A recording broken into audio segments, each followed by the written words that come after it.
ಕೈ ಬಿಡೇನು, ಕೈ ಬಿಡೇನು, ಆ ಮಾತು ಹೇಳಿದ ನನ್ನ ಹೇಳಿದ ನಲ್ಲವೇ. ನಾ ಕೈ ಬಿಡೇನು, ನಾ ಕೈ ಬಿಡೇನು, ಆ ಮಾತು ಹೇಳಿದ ನನ್ನ ಹೇಳಿದ ನಲ್ಲವೇ.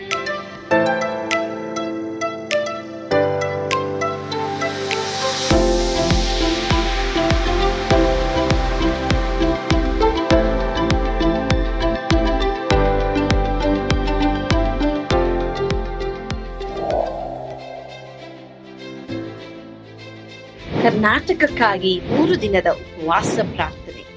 ಹಲವಾರು ಜಿಲ್ಲೆಗಳು, ಲೆಕ್ಕವಿಲ್ಲದಷ್ಟು ಹಳ್ಳಿಗಳು ಮತ್ತು ರಕ್ಷಣೆಯ ಅವಶ್ಯವಿರುವ 6.5 ಕೋಟಿಗಿಂತ ಹೆಚ್ಚು ಆತ್ಮಗಳು ಇರುವಂತ ಕರ್ನಾಟಕ ರಾಜ್ಯಕ್ಕಾಗಿ ಪೌಳಿಯ ಒಡಕಿನಲ್ಲಿ ನಿಂತು ನಾವು ಪ್ರಾರ್ಥಿಸುವಾಗ ನಮ್ಮೊಂದಿಗೆ ಸೇರಿಕೊಳ್ಳಿರಿ. 31 ಜಿಲ್ಲೆಗಳು, 224 ಕ್ಷೇತ್ರಗಳು ಒಳಗೊಂಡಂತ ಕರ್ನಾಟಕ ಕಲಾಚಾರ, ಪಾರಂಪರ್ಯ ಮತ್ತು ಅವಕಾಶಗಳು ಇರುವಂತ ನೆಲ.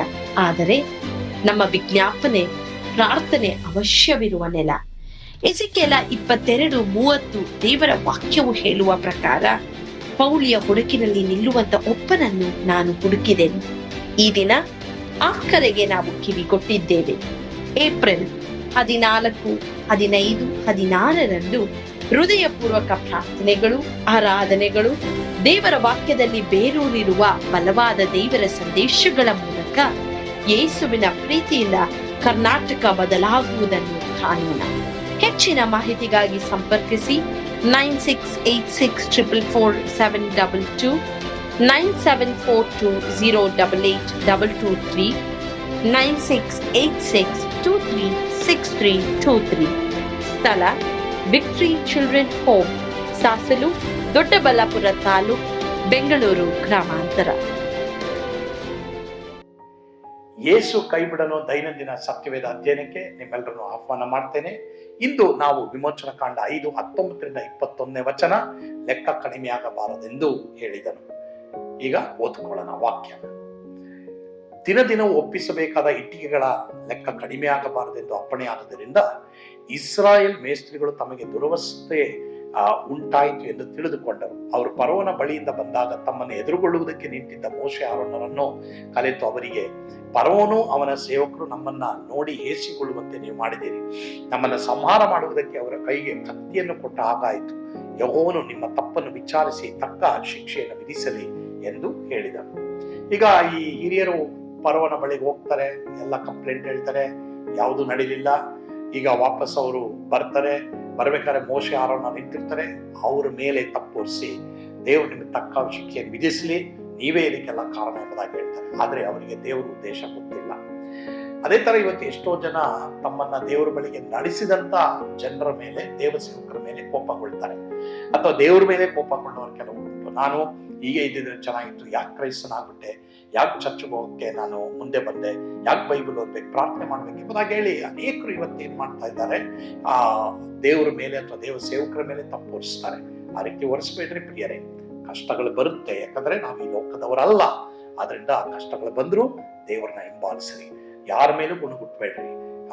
ದೇವರು ಎಲ್ಲ ಕೆಟ್ಟದನ್ನ ಒಳ್ಳೇದಾಗಿ ನಿನಗೆ ತಿರುಗಿಸ್ತಾರೆ.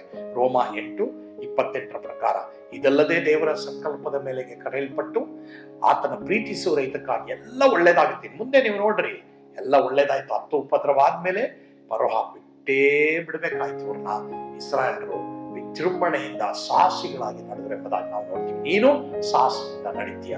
ಕರ್ತನು ನಿಮ್ಮನ್ನು ಆಶೀರ್ವದಿಸಲಿ. ಆಮೆನ್. ಪ್ರಾರ್ಥಿಸೋಣವಾ? ನಮ್ಮನ್ನು ಬಹಳವಾಗಿ ಪ್ರೀತಿ ಮಾಡುವಂತ ನಮ್ಮ ಸ್ವರ್ಗೀಯ ತಂದೆ ಆದವರು ನಿಮಗೆ ಸ್ತೋತ್ರ. ಇಂದು ನಮ್ಮೊಂದಿಗೆ ನೀವು ಮಾತನಾಡಿದಕ್ಕಾಗಿ ಸ್ತೋತ್ರ. ದೇವರೇ, ನಮಗ ಬರುವಂತ ಕಷ್ಟಕ್ಕೆ ಯಾರು ಕಾರಣರಲ್ಲ, ಆದ್ರೆ ನಮ್ಮನ್ನು ಈ ಹಾದಿಯಲ್ಲಿ ನೀನು ನಡೆಸ್ತಾ ಇದೀಯ, ಅದಕ್ಕಾಗಿ ಸ್ತೋತ್ರ. ಖಂಡಿತವಾಗಿ ದೇವರೇ ಸ್ವಾಮಿ, ನಾವು ಅನುಭವಿಸಬೇಕಾದಂತ ಕಷ್ಟ ಸ್ವಲ್ಪ ದಿನ ಇರಬಹುದು, ಆದ್ರೆ ನಮಗೆ ಜೀವ ಜಯಮಾನ ಇಟ್ಟಿದೆ ಎಂಬುದಾಗಿ ಧೈರ್ಯಗೊಳ್ಳದೆ ಮುಂದೆ ನಡೆಯುವುದಕ್ಕೆ ಎಲ್ಲರೂ ಕೃಪೆ ಕೊಡಪ್ಪ. ಸ್ತುತಿ, ಘನ, ಮಾನ, ಮಹಿಮೆ ನೀವೊಬ್ಬರೇ ಹೊಂದಿಕೊಂಡ್ರಿ ಸ್ವಾಮಿ. ಯೇಸುವಿನ ಹೆಸರಿನಲ್ಲಿ ಪ್ರಾರ್ಥಿಸ್ತೇವೆ ದೇವರೇ, ಆಮೇನ್. ಕರ್ತನು ತಾನೇ ನಿಮ್ಮೆಲ್ಲರನ್ನು ಆಶೀರ್ವಾದ ಮಾಡಲಿ. ಯೇಸು ನಿಮ್ಮನ್ನು ಕೈ ಬಿಡನು. ಆಮೇನ್.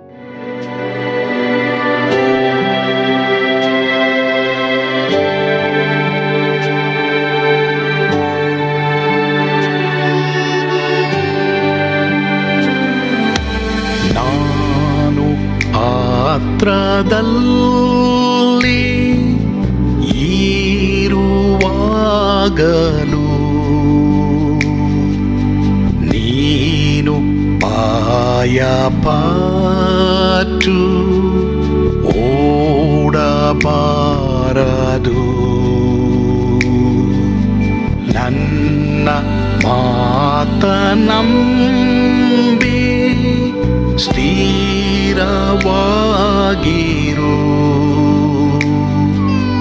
ನಿನ್ನ ಬಿಡಲಾರೆ, ಬಿಡೆನು ಎಂದೆಂದಿಗೂ.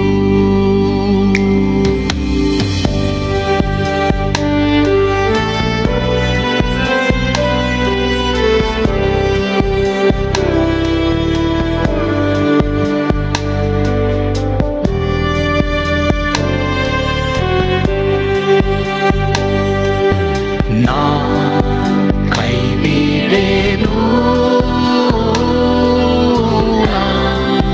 ಕೈ ಬಿಡೆನು. ಆ ಮಾತು ಹೇಳಿದನಲ್ಲ, ತಾ ಹೇಳಿದನಲ್ಲವೇ. ನಾ ಕೈ ಬಿಡೆನು, ಕೈ ಬಿಡೆನು. ಆ ಮಾತು ಹೇಳಿದನಲ್ಲ, ತಾ ಹೇಳಿದನಲ್ಲವೇ.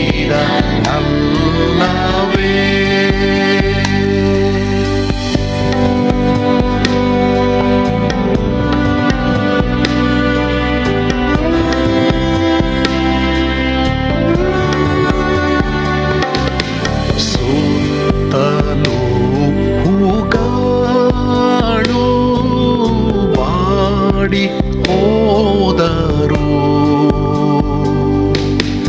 ಮೇಲೆ ಸ್ವರ್ಗದೋಳು ಬಾದಲಾಗದು. ಅಲ್ಲಿಂದೇಸು ಸ್ವಾಮಿ ಬಾರುವಾತನು. ನನ್ನ ಬಿಡಲಾರ, ನನ್ನನ್ನು ಕೈ ಬಿಡನು. ನಾ ಕೈ ಬಿಡೆನು, ನಾ ಕೈ ಬಿಡೆನು. ಆ ಮಾತು ಹೇಳಿದನಲ್ಲ, ತಾ ಹೇಳಿದನಲ್ಲವೇ.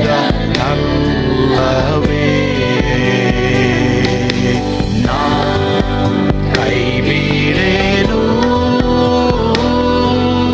ನಾ ಕೈ ಬಿಡೆನು. ಆ ಮಾತು ಹೇಳಿದನಲ್ಲ, ತಾ ಹೇಳಿದನಲ್ಲವೇ.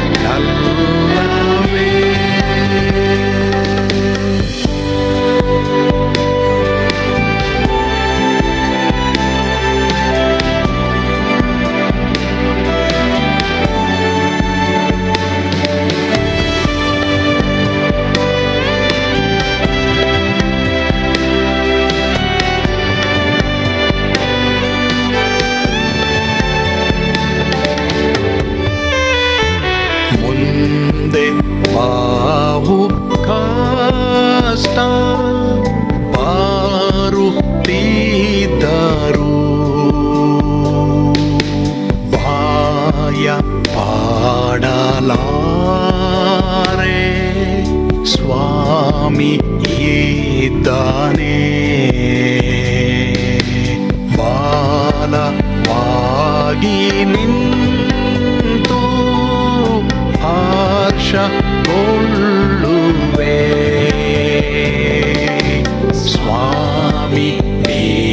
ಬಿಡಲಾರ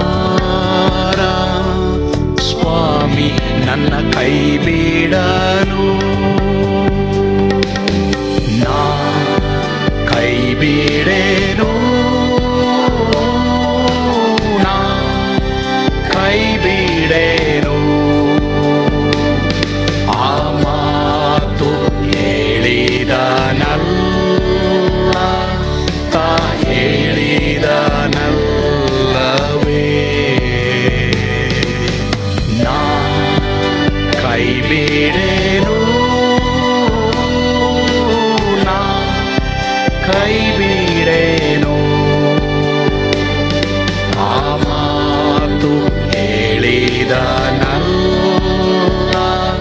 ತಾ ಹೇಳಿದನಲ್ಲವೇ ತಾ ಹೇಳಿದನಲ್ಲ